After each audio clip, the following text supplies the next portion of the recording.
పలాస నియోజకవర్గం 2009 నియోజకవర్గాల పునర్విభజన ద్వారా ఏర్పడింది. ఇప్పటి వరకు 3 సార్లు అక్కడ ఎన్నికలు జరిగాయి. 2009లో జరిగిన తొలి ఎన్నికల్లో కాంగ్రెస్ పార్టీ, 2014 ఎలక్షన్స్లో తెలుగుదేశం పార్టీ, 2019లో జరిగిన ఎన్నికల్లో వైసీపీ గెలిచాయి. అంటే 3 సార్లు 3 పార్టీ అభ్యర్థుల్ని అక్కడ ప్రజలు గెలిపించారు. నియోజకవర్గం ఏర్పాటైన తరువాత అక్కడి నుంచి మంత్రివర్గంలో స్థానం దక్కించుకున్న తొలి వ్యక్తిగా సీదిరి అప్పలరాజు నిలిచారు. దేశవ్యాప్తంగా చర్చకు కారణమైన ఉద్దానం సమస్య ఈ ప్రాంతంలోనే ఉంది.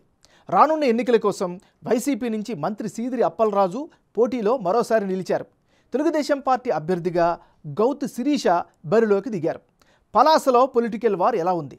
ప్రజల అభిప్రాయం ఏమిటి? Big TV exclusive election survey పందెంకోళ్ళు 2లో వచ్చినటువంటి అంచనాలను ఇప్పుడు చూద్దాం.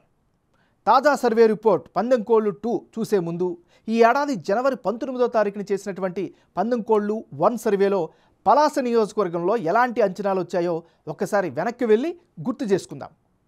పందెంకోళ్ళు 1 సర్వే ప్రకారం పలాస నియోజకవర్గంలో వైఎస్ఆర్ కాంగ్రెస్ పార్టీకి అనుకూలంగా 46% ఓటింగ్ వచ్చే అవకాశం ఉన్నట్లుగా తేలింది. అదే సమయంలో తెలుగుదేశం పార్టీ అభ్యర్థికి అనుకూలంగా 48% ఓట్లు దక్కుతాయని అంచనా వచ్చింది.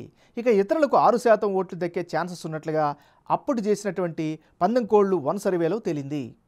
పొత్తులు, అభ్యర్థులు ఖరారయ్యారు. ఆ తర్వాత కీలకమైనటువంటి పలాస నియోజకవర్గంలో పందెంకోళ్ళు 2 సర్వేలో వచ్చినటువంటి అంచనాలను ఇప్పుడు ఒకసారి పరిశీలిద్దాం. ఇప్పటికిప్పుడు ఎన్నికలు జరిగితే పలాస నియోజకవర్గంలో వైసీపీకి అనుకూలంగా 47% ఓట్ షేర్ కనిపిస్తోంది. తెలుగుదేశం పార్టీకి 49% ఓట్లు దక్కే అవకాశాలున్నాయి. ఇక ఇతరులకు 4% ఓట్లింగు వచ్చే అవకాశం ఉన్నట్లుగా తాజా సర్వే పందెంకోళ్ళు 2లో తెలుస్తోంది. ఈ 2 సర్వేల మధ్య జనం యొక్క అభిప్రాయం ఎందుకు, ఎలా మారింది?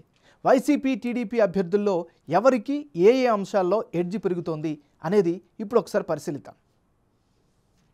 పలాస సెగ్మెంట్లో పందెంకోళ్ళు 1 సర్వేలో భాగంగా వైసీపీ అభ్యర్థి సీదిరి అప్పలరాజుకు 46% ఓట్ షేర్ వచ్చే ఛాన్సెస్ ఉన్నట్లు తెలిస్తే తాజా సర్వేలో 47% ఓట్లు వచ్చే అవకాశాలు కనిపిస్తున్నాయి. అటు టీడీపీ అభ్యర్థి గౌతు శిరీషకు గత సర్వేలో 48% ఓట్లు, తాజా సర్వేలో 49% ఓట్లు వచ్చే ఛాన్సెస్ ఉన్నట్లుగా వెల్లడైంది. ఇక ఇతరులకు గత సర్వేలో 6% ఓట్లు, తాజా సర్వేలో 4% ఓట్లు వచ్చే అవకాశం ఉందని తెలుస్తోంది. ఓవరాల్గా పలాస నియోజకవర్గంలో టఫ్ ఫైట్ ఖాయంగా కనిపిస్తోంది.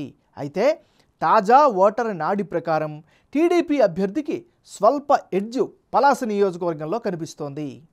2 సర్వేల్లో పలాస నియోజకవర్గంలో అభ్యర్థుల మధ్యన మారిన ఓట్ల శాతం, అందుకు గల కారణాలను ఇప్పుడు ఒక్కసారి విశ్లేషించుకుందాం.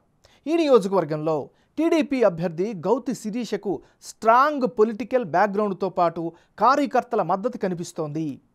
ప్రభుత్వ వ్యతిరేకత తెలుగుదేశం పార్టీకి ప్లస్ అయ్యే ఛాన్సెస్ కనిపిస్తున్నాయి. గ్రౌండ్లో గౌతు శిరీష యాక్టివ్గా తన యొక్క ప్రచారాలని కొనసాగిస్తున్నారు. సిట్టింగ్ ఎమ్మెల్యే అప్పలరాజు పనితీరుపై సంతృప్తి కూడా స్పష్టంగా కనిపిస్తోంది. సెగ్మెంట్లో మంచినీళ్లు, హెల్త్ కోసం చేసిన పనులపై సంతృప్తిని ప్రజలు వ్యక్తం చేస్తున్నారు. ఓవరాల్గా ఇప్పటికిప్పుడు ఎన్నికలు జరిగితే పలాస నియోజకవర్గంలో తెలుగుదేశం పార్టీకే కాస్త ఎడ్జ్ ఉన్నట్లు బిగ్ టీవీ ఎలక్షన్ సర్వేలో వెల్లడైంది.